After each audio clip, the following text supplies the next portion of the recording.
Here's another topic I talk about quite a bit on my live webcast. Subscription services. Oh joy. I've never been a huge fan of subscribing to a service. I'm more of the kind of guy that would just like to pay up front and keep the product. Now, especially as of late, a lot of companies are switching this to be a subscription-only model. For example, Adobe. So I'm kind of forced to use some subscription services. Stepping back and looking at the big picture, I seem to gravitate towards purchasing and owning things under a certain license as opposed to subscribing. So here's some examples. I do have a Netflix subscription, I won't lie, even though I just recently renewed it. I went without it for a while. But I also like using iTunes. So on iTunes, you pay for your content a la carte. But on Netflix, you subscribe and pay a monthly fee. So overall, you'll probably save more money on Netflix. That's the big pro there. And the con with iTunes is you're going to be spending more money. However, with iTunes, if you purchase something, you keep it. Even if for some reason it gets removed from the store, you can still keep it. You can even download it to your computer and save that because you bought it. With Netflix, it's like you're renting an apartment. You're a little more confined to the rules of the landlord. You can subscribe to Netflix, but if they update their catalog and there's a show you like watching, it may go away.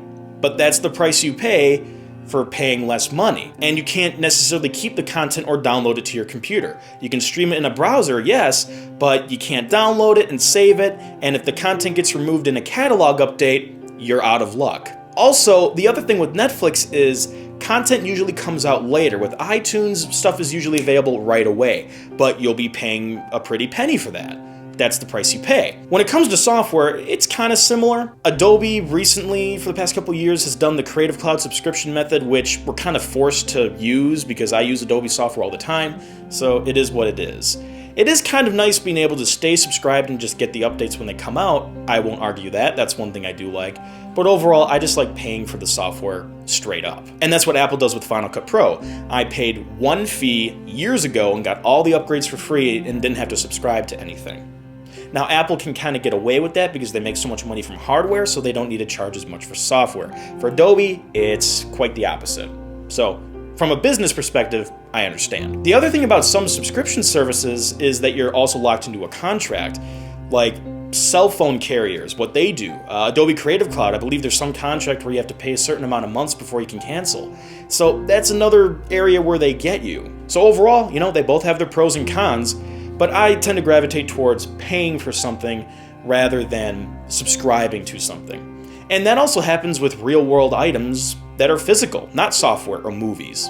I'd rather buy a condo, for example, as opposed to rent. I would have a little more flexibility, and I can get a return on my investment and possibly break even when I sell the place or make some profit. With renting, you're just shoveling money into a hole. But then you can also flip it a little bit and say with renting, you pay less money up front, and for a condo, you would probably pay a 20% down payment. Exactly. It's just whatever works with your financial situation. So let me know what you guys think. Do you prefer subscription services or not? And if you liked what we talked about today, feel free to leave us a like down below and show your support. And if you have any future topics you'd like us to talk about, believe me, I'm sure there's a bunch out there. Feel free to suggest some, and we'll consider them for a future episode. For now, that's all I have for you guys. I'll see you in the not too distant future.